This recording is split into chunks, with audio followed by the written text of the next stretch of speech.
안녕. 수능 해적단의 수능 영어 유형 정복 두 번째 시간에 온 것을 환영해.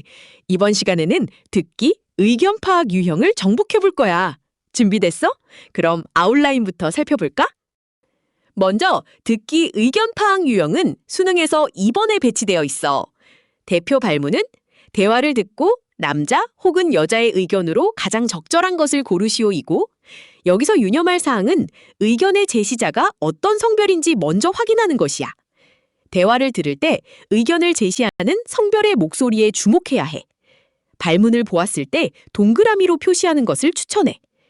주요 의견 내용은 어떤 활동의 효과나 장점일 수도 있고, 무엇을 해야 한다거나 하지 말아야 한다는 조언과 금지일 수도 있어.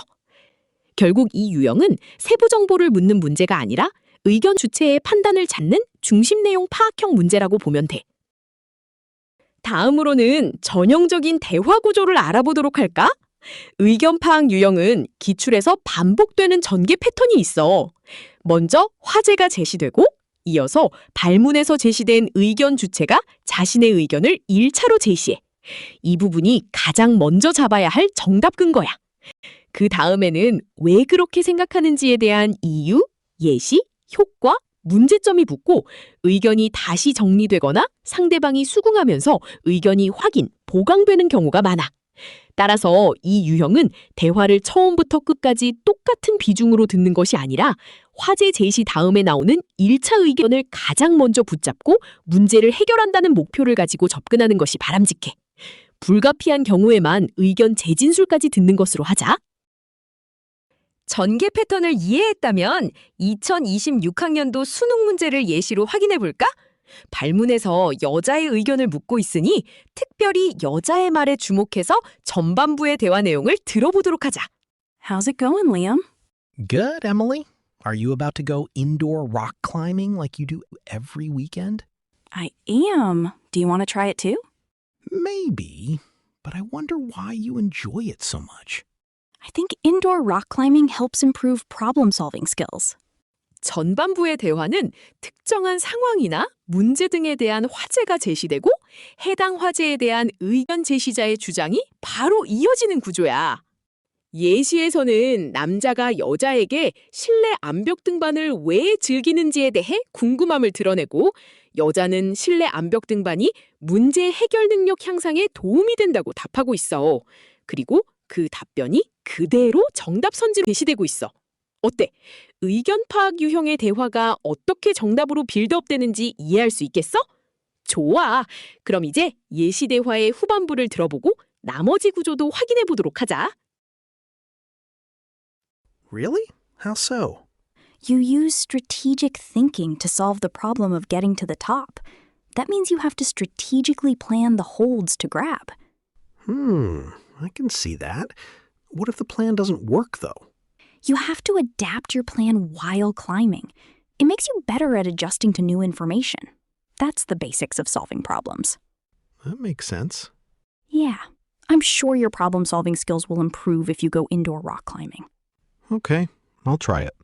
후반부의 대화는 의견 제시자의 주장에 대한 상호 의견과 질의, 응답을 통해 주장을 강화하고, 마지막으로 의견 제시자의 주장을 재확인하며 대화를 끝내는 구조로 되어 있어.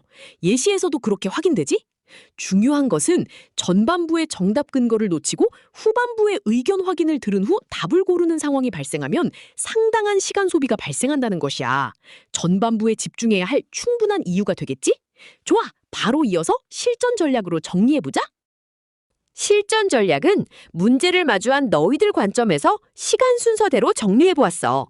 먼저 발문에서 의견 주체를 찾아 해당 성별에 체크를 하도록 해. 이어서 해당 성별의 발화를 중심으로 듣되, 의견 주체가 의견 시그널을 보내면 직후에 나오는 정답 근거를 붙잡아서 듣고 바로 선지로 찾아가 정답을 선별하도록 해. 만약 정답 선지를 고르지 못했다면 의견 재진술 시그널이 나오는 마지막 부분을 집중해서 듣도록 하자. 이제 실전 전략에서 언급한 시그널 표현에 대해 자세히 알아보도록 할까? 의견 제시 구간에서 빈출하는 시그널은 그 형태를 크게 4가지로 정리할 수 있어. 첫째는 생각과 판단을 직접 말하는 직접 주장형. 둘째는 권유나 문제 제기 뒤에 판단이 이어지는 권유 문제 제기형. 셋째는 should나 shouldn't처럼 해야 하거나 하지 말아야 함을 직접 드러내는 당위 금지형. 마지막은 후반부에서 의견을 다시 정리해주는 재진수령이야. 실전에서는 앞에 세 가지를 먼저 잡고 재진수령은 확인과 복구용으로 활용하면 돼. 그럼 각 시그널을 구체적으로 살펴볼까? 먼저 직접 주장형은 의견 유형에서 가장 먼저 잡아야 할 핵심 시그널이야. 말 그대로 의견 주체가 자신의 생각이나 판단을 직접 평서문으로 말하는 경우지. 기출에서는 I think, I believe, I'm sure 같은 표현이 자주 보였고 그 뒤에 helps, is helpful for, can improve, can boost, is a good way to 같은 효과 표현이 붙는 경우가 많았어. 예를 들어 I think indoor rock climbing helps improve problem-solving skills. Listening to the radio can boost happiness. Wearing a hat helps maintain baby's body temperature. 같은 문장들은 거의 그 자체가 정답 근거야. 따라서 의견 제시 화자가 이런 식으로 직접 판단을 말하는 평서문을 내면 선지와 바로 연결되는지 가장 먼저 확인해야 해. 이 유형은 정답이 빨리 보이는 경우가 많기 때문에 실전에서는 가장 강하게 반응해야 하는 시그널이라고 보면 돼. 권유 문제 제기형은 의문문 자체보다 그 바로 뒤에 이어지는 평서문이 중요해. 예를 들어 Why don't you use charts or graphs? They help present data effectively. 같은 구조에서는 진짜 정답 근거가 되는 문장은 뒤에 They help present data effectively야. 또 What about listening to fast-tempo music while running? That way you can run for a longer time.